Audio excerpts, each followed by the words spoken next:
So the purpose of this video is to show the ease with which you can light a fire in the fire base of a Kelly Kettle. So let's begin by taking a look at the base of the kettle itself. This one is from the tracker model and is the smallest of the three. Working together with this kettle, it will boil about half a litre of water. It's made of spun stainless steel, though you can also get them in aluminium. It's a single piece. There are no moving parts, no consumables, nothing to perish, nothing requiring annual replacement or servicing. There are two features about it that are worthy of note. The first is this ledge, which bears the chimney once it's placed on top. And the second is the two air holes, which you use to control the flow of air into the fire basin once you're using it. So let's start with what most of the people I've spoken to who don't use a Kelly Kettle fear most. That is just using an ordinary kitchen match to light some tinder they've picked up from the place they've stopped. So literally not more than a few meters away from me, I've gathered together a bit of tinder and a bit of fuel. So I'm just going to break up a few of these bits now and place them into the fire bowl.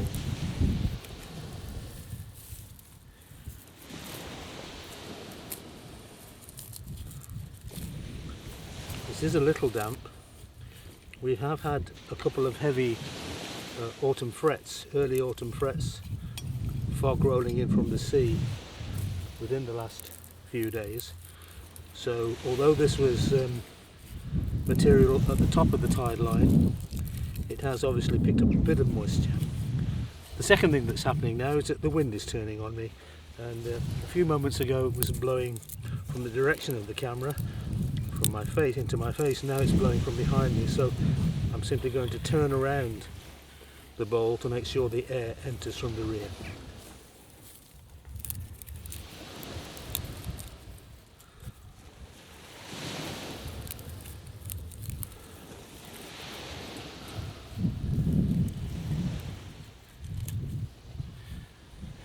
Okay, so I have here a standard domestic kitchen match. It's one with a long spill. It makes them easier to use under any circumstances, let alone out here. And I'm simply going to light the tinder.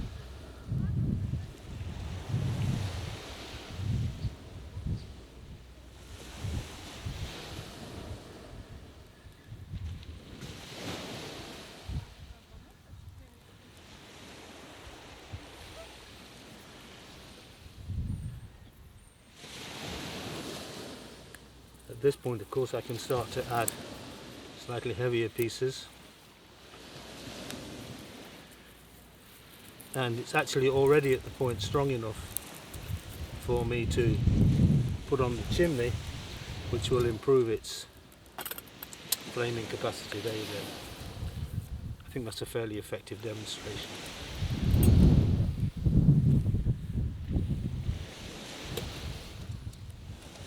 There was some reluctance for that tinder to take light, so on this occasion I'm going to try again, but using a lifeboat match.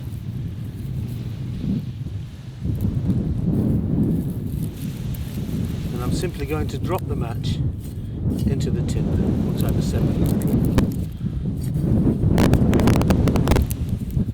The wind is becoming quite strong again now.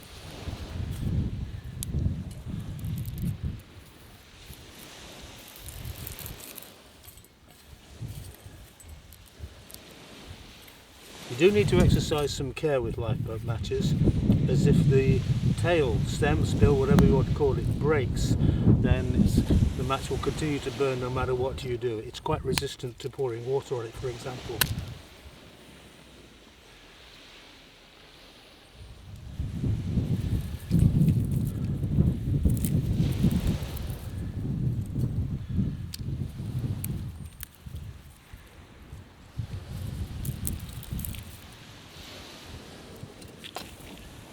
And again, if I put the chimney on, it would be a good idea to remove the bung.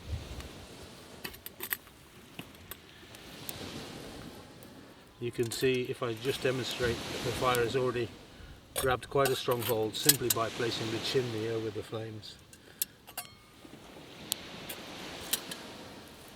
For a third demonstration, I'm simply going to take a handful of twigs I've just picked up about half a metre away from the camera, straight off the beach, and to take this Primus lighter, which I believe has been withdrawn from sale now. It got a lot of bad press on the internet, but I've used it up to about 2,500 metres and been very happy with it. It does need to be warm when you use it, otherwise there is a tendency for the light to be blown out.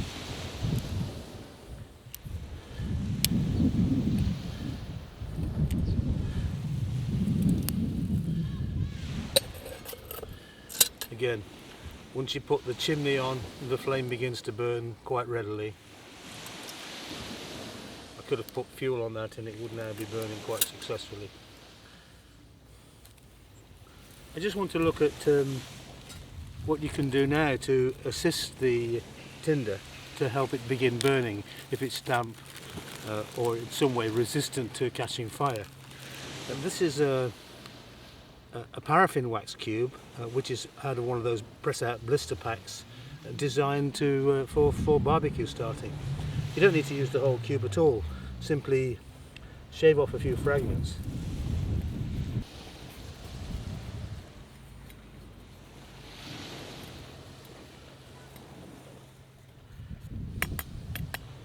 That's more than sufficient.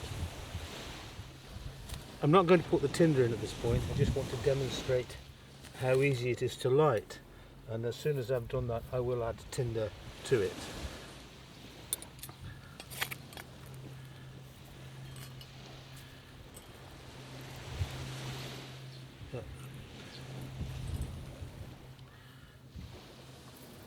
Almost ruined it by dropping sand on it there.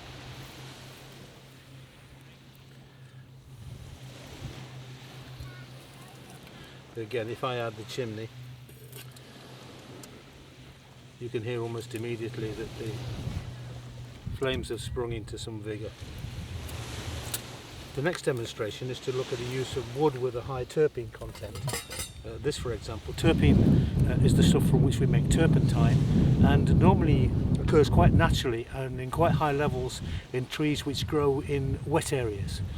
It's designed, I guess, by nature to prevent roots and so on from becoming waterlogged. But I'm not actually going to start with a complete stick. I'm going to use a little bit from shavings that I've made. This is my tinder box. It's simply a pate container that I've recycled, and whenever I have a few moments I simply take my knife and I shave. You can see there are a few pencil sharpener shavings in here. I simply shave a few fragments off. Now, I generally find it quite hard to start this with a fire steel. There's no difficulty whatsoever in using a lighter or a match, and I'll just illustrate that now.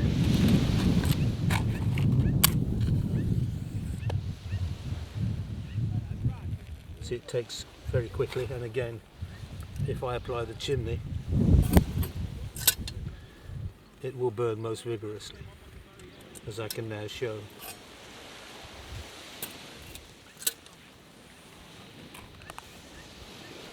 In this next demonstration with fat wood, I'm going to light it with a fire steel, and in order to make life a little bit easier for myself, I'm going to use a piece of kitchen tissue. And you'll understand why as I come to light the fire.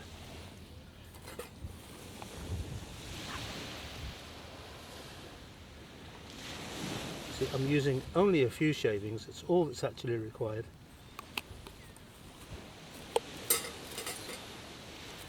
And now I'm going to use one particular method of using this magnesium fire steel. I'm going to shave off some fragments of the steel so that they gather onto the tissue.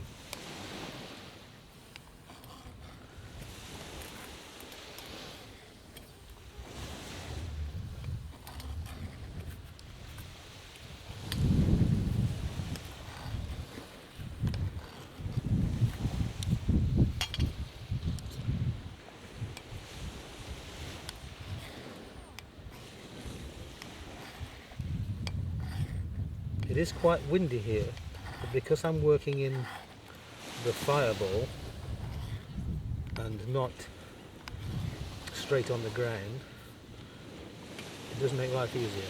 So there I have a few shavings on the tissue. I'm now hoping to strike the fire steel, light the shavings, which in turn will light the tissue and then light the fat wood.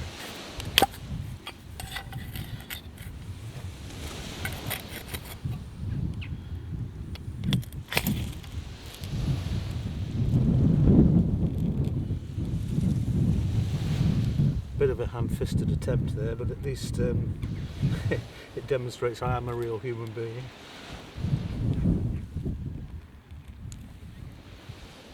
But again, if I put the chimney on, I think you'll see it will burn extremely quickly.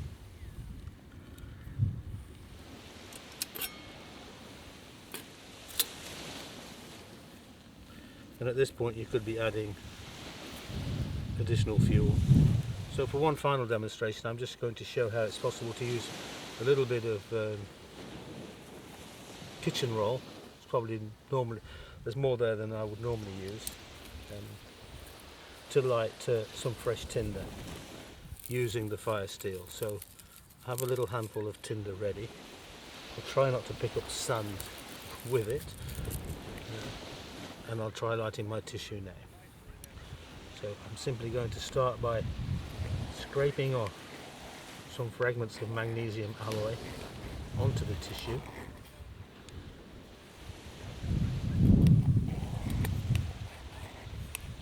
Once I get a little pile.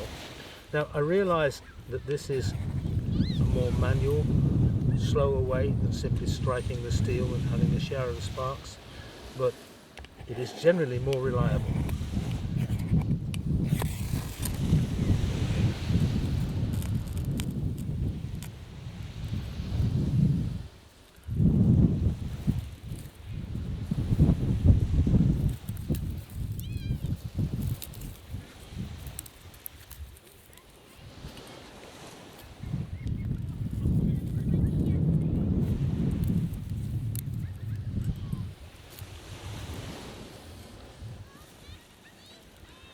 I think that demonstrates the point fairly well.